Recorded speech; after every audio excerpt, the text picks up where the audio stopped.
It's somewhat abrupt, but today I want to proceed to the second textbook. I think it's very hard for you all to understand the second book. So let me first summarize what's going on in this textbook. The title of this book is The State and the International Relations. Actually, this book is written by Bavarian historical sociologist John Hobson. In order to understand this textbook, I want to give you some brief summary of the so-called the international relations theory developed in the U.S. When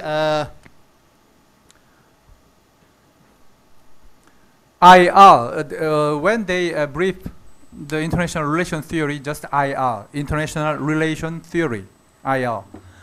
IR, the international relations theory, is typical U.S., the American invention. After the Second World War, all through the Cold War era, IR is the dominant paradigm in the U.S. International politics. Let me tell you, the U.S.-China relationship is international relations. But when do you think about the relation between U.S. and North Korea? Is it international relations? Do you think? Is it international relations or not? All through the Cold War era, in IR, the international relations theory, this is the distinction among IR theories. The first one is the dominant, the mainstream IR theory is realism. That's this realism. Realism means you can easily understand. During the Cold War era, you listen to that kind of stories. How many nuclear warheads the U.S. have, and how many nuclear warheads the Soviet Union had? By the way, how many nuclear warheads in China? Do you have any ideas about that? Is it a national secret? Anybody? Chinese student? Do you know how many nuclear warheads do you have? I think the government claimed that it's about 150 150 nuclear weapons. Now, yes, and some like Americans think the number should be much larger. yeah, I see. Yeah, it's very simple. What this realist school means. According to this realist school, the power of one country is the military strength. How many nuclear warheads, how many missiles, how many tanks. So you can measure the power of that country. So if you want to be strong power, you should have many nuclear warheads and missiles, intercontinental ballistic missiles or submarine launched missiles. So you have the power to destroy your enemies. Whenever they challenge it against you, you can just destroy. So that's the power you have. So from realist school's point of view, what is the strength of a country? You can count how many nuclear warheads, missiles, and tanks and fighter, the planes and the air carriers or something like that. So it's very simple from the realist school's point of view. You should have more than enough military power in your hand. And also, in order to support that military build-up, military spending, you should have strong economy. Military power plus economic power. That is the essence of your power, your country. It's so simple. But there are some other versions of this international relations theory. They are so-called liberalism. In this realist school, their dominant hypothesis is that in this dangerous world, you either have your friend or enemy. Friend or enemy. The world, the countries in this world is divided in two camps. Either they are on your side or against your side. Friends or foes. That's simple. But from this liberalism, they have some another perception of the world order. In order to survive, according to the realist school, you should have much more military power and economic power. But I ask you one question.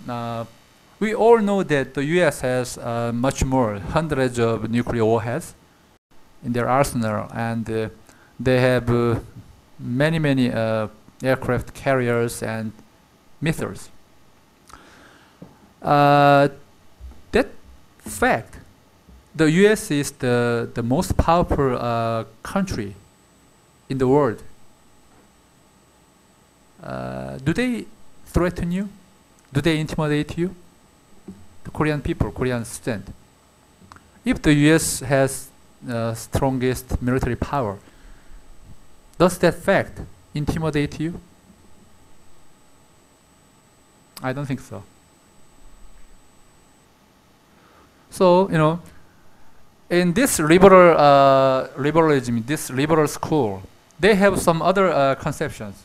Even though you don't have military power and economic power, but you can still survive. You can have strong allies around you. Or you are neutral between two hostile camps. You can survive. Think about Switzerland or South Korea and North Korea. If we go to war with, say, the US or China, can we survive? But that's not the only way you can survive. Even though you have not much military power, you can still survive. How? You can make allies. You have some strong state around you. You can survive. So, it's not the military or economic power of your own country. If you have some allies with strong power, you can survive. So the assumption is different. This realist school, military power really matters, and economic power really matters. But this really liberal school, they have other conception. Now in Europe, they have euro. They have the same currency. Even though they have so many different countries, sovereign states. The European Union was made of many sovereign countries, but still, they keep their own sovereignty, but they have euro. That means they unified their currency. Now we see that in the Greece, they have some financial crisis and they try to just quit from the Eurozone. But that's somewhat a different story. But anyway, this liberalism, they have, it's not the zero sum or this world is not made friends or foe. It's not this two camps. There are many in between gray areas, gray countries. They can survive. Even though you don't have enough military power or economic power, you still survive. You can survive. That's the liberalist camp. And also there are some critical theorists about the international relations. But anyway, during the Cold War era, the mainstream IR theory is either realism or liberalism. It's so simple. But as we all know, the world history goes some different way, different story. The Cold War rivalries between the US and Soviet Union. Before this confrontation, just think about the Second World War. The global order changed after a big, fierce World War. Only after the World War, the international relations changed. So the dominant hypothesis assumptions of this realist school is how we can overcome, how we can change this Cold War world order only after we had another round of war. That's their assumption. But what happened? Did Soviet Union collapse after they got defeated by the US? No. They just collapsed themselves. No outside attack. That's just beyond their imagination. All the scholars who belong to this mainstream realist camp, nobody, not a single scholar can predict the Cold War order collapse just like that. That means this realism, realist scholars, although they are the mainstream IR, international relations theorists, none of them succeeded in predicting or analyzing what happened in the future or what kind of international order will emerge after the Cold War. So they are very good, very powerful in describing and analyzing the status quo, the US-Soviet confrontation. But they cannot understand how that kind of a Cold War order can change. They can describe and explain the Cold War global structure and the Cold War confrontation between the two camps, capitalist and socialist or liberal camp and the communist camp. So after the collapse of this Cold War system, post-Cold War global order, the mainstream changed from either realism or liberalism to either rationalism or constructivism. In this rationalist camp, they are actually the inheritors of this realism. They still argue that each and every countries, they have their own national interest. Just like the realist assumptions during the Cold War era. So when you open your textbook, the state and international relations, in the first page, in the contents, the first chapter, this contents, the first chapter, what's at stake in the second state debate, concepts and issues.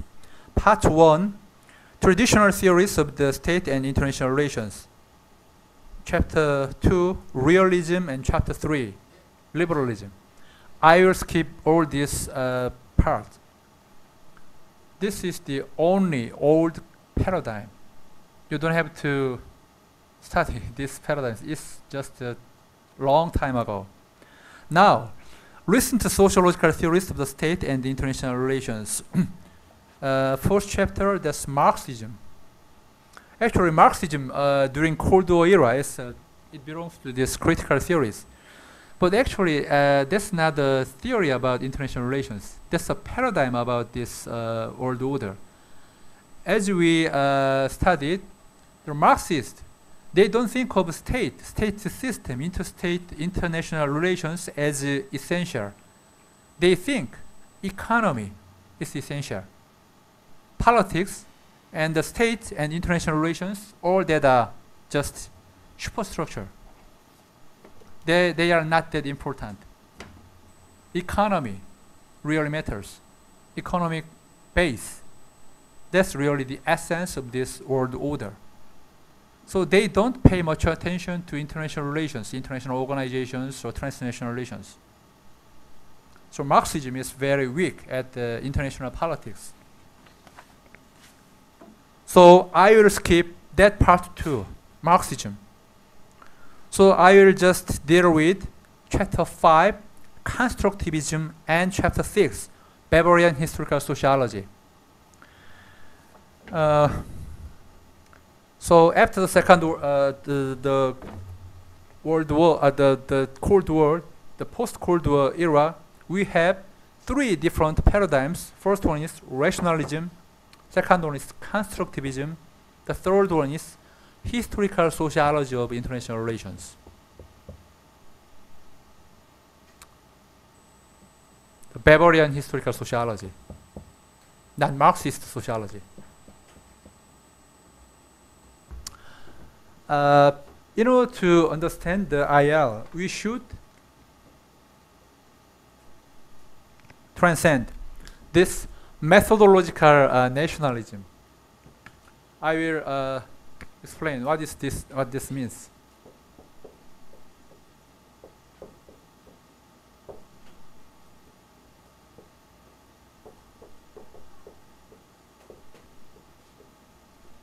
Methodological nationalism. We can translate methodological nationalism in this. It's not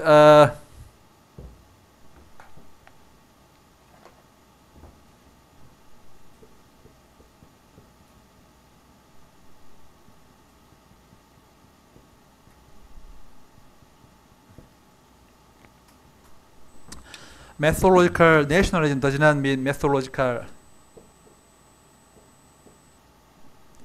This is this one. Let me talk about the Korean modern and contemporary history. Korea, for centuries, belongs to the Chinese Empire. After the Joseon dynasty was inaugurated in the late 14th century, we think of China as our big brother. We imported ideas, Confucian ideas, and that Confucian social order, political order. And we have tributary system with China. But this Sinic world, this Sino world is collapsed after the Westerners came to Asia. China became kind of semi-colonies of the Western countries. So it was a great shock, not only to Korean politicians at that time, but also the intellectuals. They think of the China's empire is the center of this world. And under the protection of China's empire, we can just survive. That's the dominant assumptions of the intellectuals at the time. But China's empire collapsed. What happened in Korean Peninsula? Korea became the colony of Japan. Japan is not even the Western powers. Japan succeeded in transforming themselves into Western-style economy, capitalist economy, and Western-style parliamentary democracy. That boosts their national power. And they, after they won the battleground against China and Russia, they joined the imperialist club dominated by the Western powers. And Korea became the colony of Japan after the Sinic world order in Asian region collapsed. The reason I'm talking about this history is that in order to understand modern and contemporary Korean history, we should transcend this methodological nationalism. Methodological nationalism means in order to understand the social structure and social change, The assumption of methodological nationalism is you don't have to pay attention to international or transnational dimensions. Only the only dimension you should pay attention is your own society. You know, until now, when we talk about Korean society, our assumption is Korea, Republic of Korea, is the southern part of Korean Peninsula. That's the nation state, Republic of Korea equals Korean society. That's our assumption, right? We have in our sub-consciousness, we identify Korean nation state with Korean society. That's our ordinary usage of our language. When we talk about Korea, we equals Korea with Korean society, right? This is typical methodological nationalistic thought. But just think about, you know, when you connect yourself in the internet, you can just connect transnational, you know, you did not confine yourself in the Korean language, right? If you can read English, you connect to English sites. Even though you are in this Korean society, you are confined. Your body is located in Korean Peninsula. But you can connect beyond Korean Peninsula. And there are so many ideas and so many, you know, materials you can get beyond territorial boundaries. But still, you think of you belong to this Korean society. Actually, your boundaries of your thought and your interaction is just beyond territorial boundary. That's reality. But still, you think of yourself, you just belong to this Korean society. Let me explain somewhat further. In China, I think China really is a big country. And so, in the past, when you were born in mainland China, for your whole lifetime, you don't have any chances to go outside your country. When I was studying in the US, there are so many tourists around the Harvard campus. And just a couple of months after I arrived there, I actually guided some tourists there because most of the tourists in that square, they wanted to find some almost the same places. So although my English is not that good, I can understand what they are looking for. So some of them ask, where is the message? And I can just guide them to some places. You know, the point is, in the US, even though they are Americans, they are born in the US and they can handle very fine English. But when they visit some different parts of the US, they are just total strangers within their own territory. In the US, they are a big country. So I always remind you in the beginning of this class, the US, the China, they are not just state. They are empires. That's my argument. The US is the United States of America. United States. Each and every state is the same. It's bigger than Korea. That's reality. So we think of the America as just one country. South Korea just one country. North Korea one country. China one country. No. That's not reality. Conceptually, we can think, we can just naming. We can call them the US. They are just one sovereign country. That really actually undermines our understanding of this real world. That's what I'm saying. So in the US, when you're born in the US or in China, all through your life, just think about just 5 decades ago, just 100 years ago, 1 century ago. If you're born in China or in the US, you have never been other countries. Most of you, more than I think 99% of the population, just all through their life, they stayed within their territory, thinking of their own world. Our country is in the center of the world. China. When you compare China with the US, Chinese people think of themselves as the center of the world. But as you know, the US, they immigrated from Europe. So they knew different continents, different countries are in the other side of the Atlantic.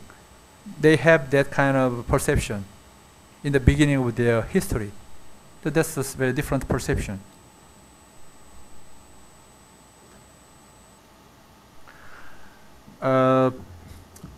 I think you have some difficulty in understanding what is methodological nationalism and why we should transcend, overcome this methodological nationalism. Korea was liberated from Japanese colonial rule after the Second World War. I'm asking you just one simple question. Who liberated Korea from Japanese colonial rule? Is it Kim Il-sung? Or Seungman Lee?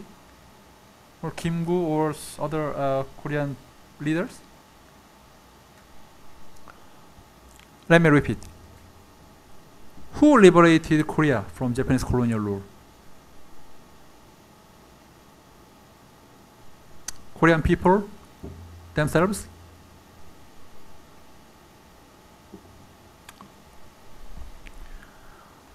In North Korea, North Korean history textbook, they teach their own people.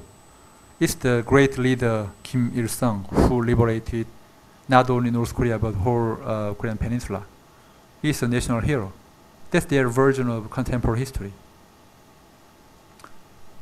In South Korea, what's the official history? I wanted to remind you the real history.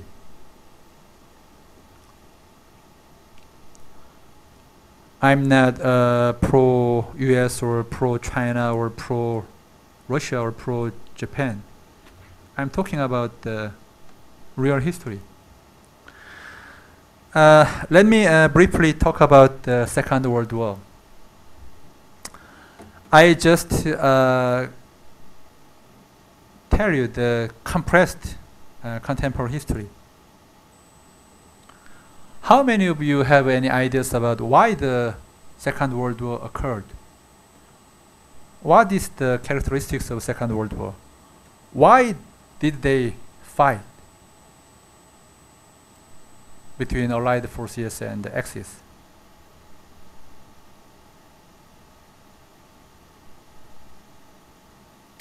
Yeah, let me tell you.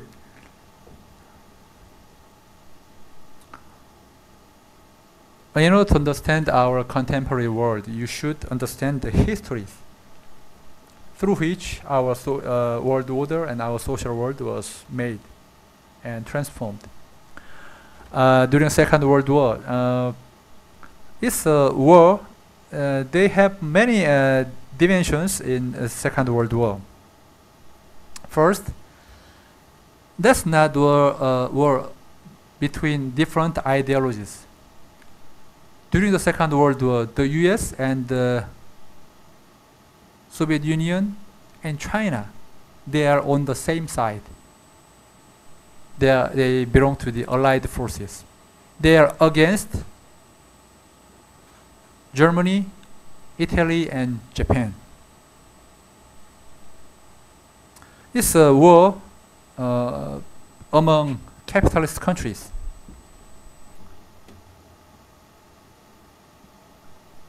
Soviet Union at the time was after the Russian Revolution. They think of themselves as a socialist country.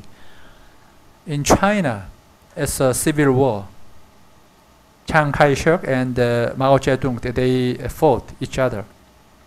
No winners and no losers. Still, they are at war. And there came the Second World War. So it's a war among capitalist countries. It's a war between Allied forces and Axis forces. And I want to just emphasize the turning point of Second World War is the battlefield of Stalingrad. During the Second World War, more than the official tally that the statistics is more than 10 million Soviet people got killed. 10 million. Not 1 million, 2 million, 10 million. Some historians say it's 12 million. They fought desperately in Stalingrad, and that's the turning point of the European theater. Because they hold the German armies in the city. The Allied forces, they can have the landing, the great landing of amphibious landing. And the General Eisenhower is the hero of the Normandy landing. And the Soviet people, they are the heroes. They can make the kind of things happen. And so there came the end of the European war. And during the last days of the European theater, European battlefield, Eisenhower, the US president at the time, he asked for help, support by Stalin, because in the Pacific theater, the US tried to tried to defeat the Japanese Empire. But when they occupy each and every one of the Japanese island, hundreds of thousands of US soldiers got killed. And when they estimate the total losses, in order to occupy the mainland Japan, the major island of Japan, more than 1 million US soldiers should have deceased. So Eisenhower asked Stalin to join this Pacific War. And Stalin gave his word. He asked Eisenhower, he needed time. 3 months after the end of European war, he will dispatch troops to Asian theater. The European war ended in the middle of May 1945. So they sent their troops to Asia. At the time, the Soviet Union don't have enough aircraft, and they have only one railway from Europe to Asia, the Trans-Siberian train. So it took them 3 months to dispatch their troops, redeploy their troops in the Asian theater, Asian battlefield. So in the first week of August, Soviet Union declared war against Japan, and they marched in the Manchuria and northern part of Korean Peninsula. The fact is, the US, their intelligence overestimated Japanese military power. It took only a week to defeat the Manchurian army. Actually, the Park Chung-hee was a Japanese military officer serving in Manchurian army.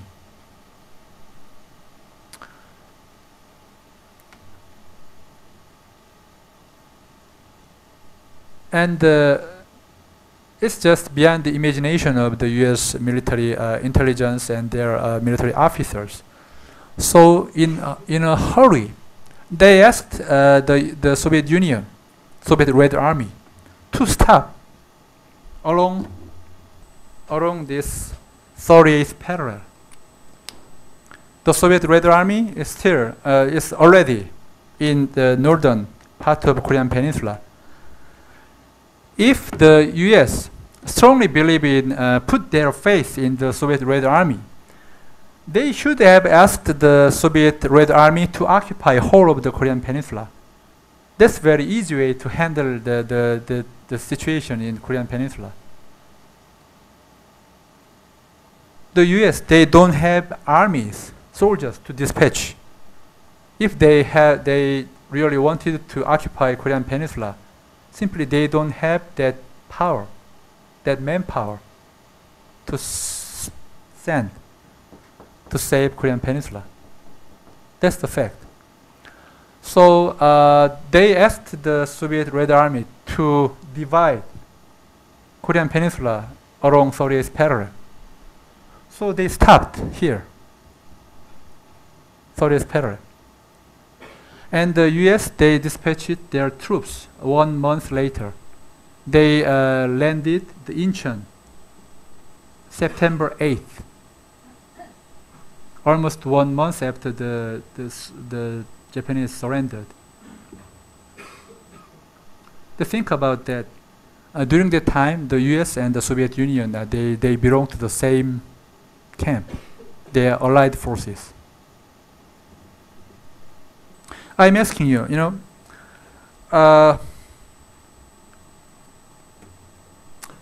in order to understand the real world, you should know the real history. You cannot invent. In the beginning of this class, I asked you to overcome the chronofetishism and tempocentrism. So I'm asking you again, who liberated Korea from Japanese colonial rule?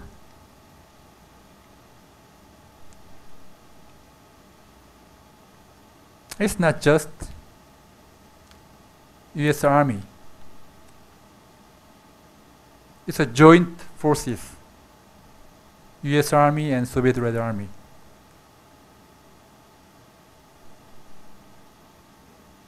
Along with some Korean soldiers. They accompanied Red Army and the US Army. There are many episodes during the Second World War. The Allied forces led by the US and the England, they can liberate Paris from German occupation. But the French leader at the time, de Gaulle, he argued that his own army, the French soldiers, will liberate Paris. Why did he do that? That's the common sense during wartime. If you have some voice, some power, after the post-war rebuilding of the world order, you should shed your own blood. To have some portions, you should have your own contribution. So although it's all the help of the US Army and the English Army, that's for sure. But that's really a symbolic, action. To liberate their own capital. They will shed their own blood, not foreign soldiers' blood. That's the way they can insist they have some powers, shares, after the war rebuilt. So what I'm saying is, in order to understand Korean liberation from Japanese colonial rule, that's just beyond our methodological nationalism. You cannot just say, we can owe Kim Il-sung or Seungman Lee or Kim Gu or other political leaders. You cannot say that. If you try to reinvent our contemporary history, you can do that. But to understand the real history, you should understand the real history. What really happened? You cannot substitute the real history with your own invention, imagination. And I'm very ashamed of this, but what happened after the inauguration of Korean government in 1948? When the North Korean army invaded South Korea, who defeated South Korea? Who defended South Korea? South Korean people, South Korean soldiers, South Korean generals, politicians, South Korean intellectuals. Who? It's a support from 16 UN countries, UN forces. Most of them are US soldiers. So I once asked you the simple question, how many US soldiers got killed during Korean War? A couple of weeks ago, I told you that. How many US soldiers got fallen during Korean War? How many?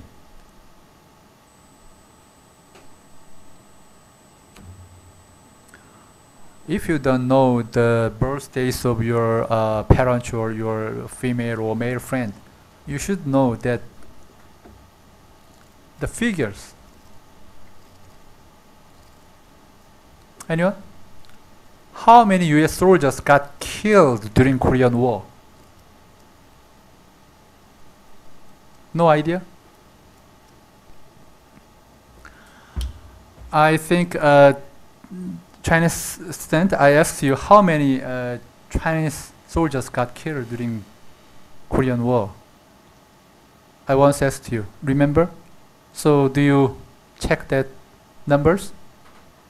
Really? Once again? I want to hear from you. Once again.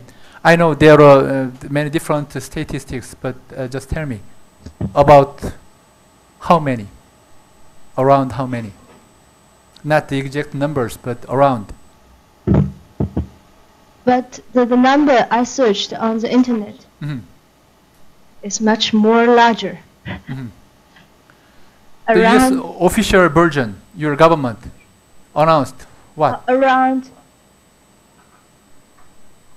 180,000 Chinese soldiers. 108,000. 180,000. 180. Yeah, 80. 180.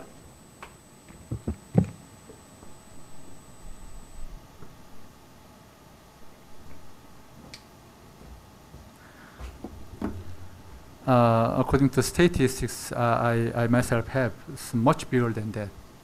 But anyway, when you just compare that the figures is almost 4 or 5 times bigger than the US soldiers.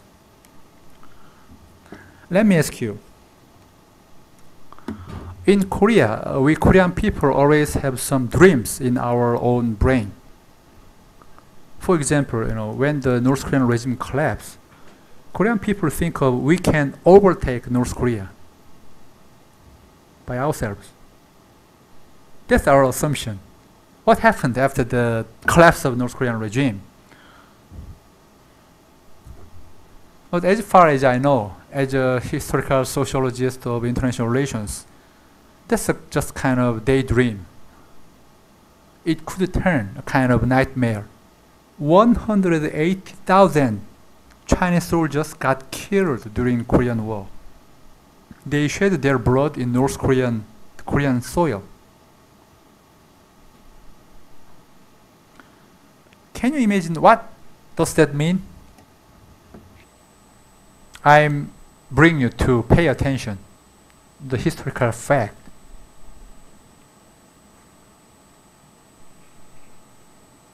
If you say, what does that figure has anything to do with your own life? If any one of you ask me of that kind of questions, you just take for granted your parents' fortune. If your parents are rich people, you think of yourself, you belong to rich family. Although you don't earn any money, you think of you owed, you just you got that privileges to spend money. That's your assumption. But the relationship between the international relations, if one country helped, supported the neighboring country, losing the lives of their own young people, not just hundreds or thousands, but 180,000 people got killed. What do you think?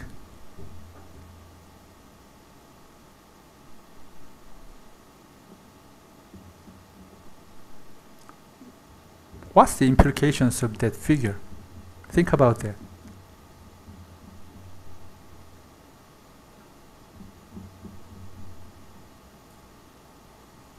So, can you say, oh, that body, that people has their sacrifice, their death has nothing to do with me.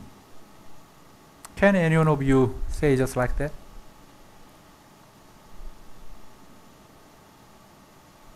Even though you did not know the exact numbers.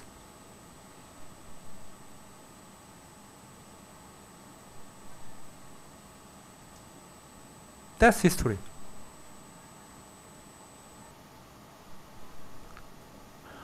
What I'm saying is, in order to become a subject, the master of your own life, you should understand the relationships, not only your own families, your own relatives, relationships with other countries, other nation states. That really matters. Especially small country like Korea, South Korea. We should pay much more attention to the international or transnational relations than social relations or state-society relations. By preparing and writing that sections, I come to understand, I come to realize that how Korean politics, Korean domestic politics, heavily influenced by our international relations, international politics. Let me ask you one more simple question.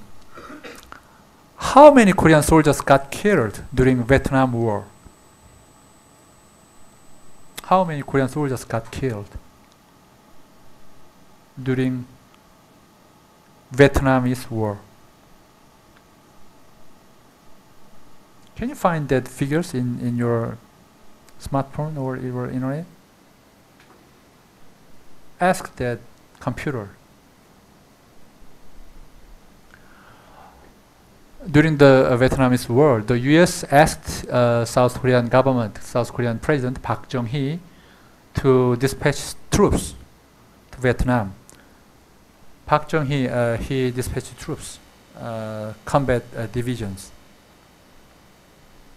When we compare the size of the troops we dispatched to Vietnam compared to the U.S., we have dispatched almost the same size of soldiers when we compare our population. Let me ask you, after the normalization of Korea with Japan in 1965, the Japanese donated huge amount of money to South Korean government. Why did they give that amount of money to South Korean government? Did they owe something? What's the title of that money? Why did the Japanese government give that amount of money to South Korea?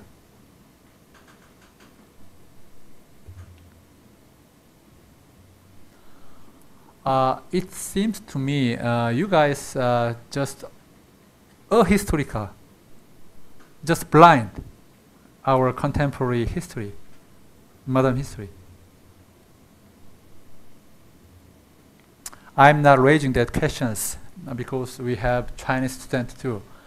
Usually in this historical sociology class, I always carry that questions. In what sense are you a Korean? How can you prove yourself? I'm a Korean. Because you are born in Korea? Your parents are Koreans? You learn, you can speak fluent Korean? You think of yourself Korean? How can you prove? How can you identify yourself? I'm a Korean. The same question belongs to Chinese students too. In what sense are you a Chinese? How can you prove yourself a Chinese people, Chinese citizen? I'm asking you very simple questions, Korean student. How many US soldiers got killed, shed their blood in Korean soil? How many Korean soldiers deceased, died during Vietnamese war in order to help the US war effort? Almost 5,000. So when we compare our, we can't take that population size into consideration. Actually, we pay back that amount of blood.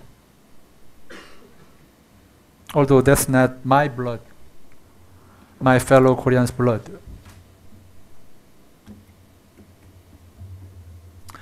I'm just reminding you, how our world, our society, our history was based upon the blood, the toil and sweat of others, not ours.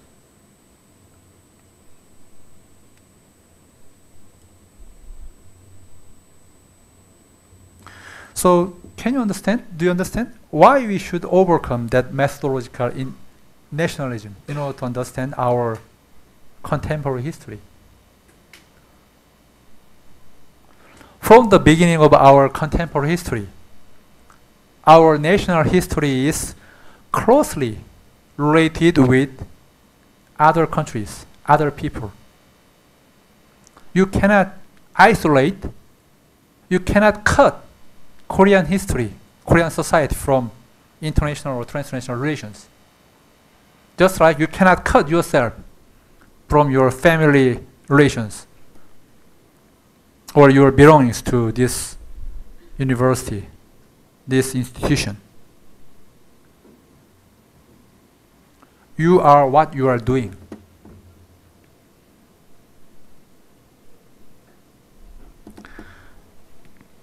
So, do you have any senses or ideas about methodological nationalism and why we should transcend, overcome that methodological nationalistic assumptions? Korean society is not isolated. We cannot define Korean society. Korean society is just inside South Korea. We have territorial boundaries. Inside this territory, we call it Korean society. No. You cannot say that. Because we are wide open to outside influences.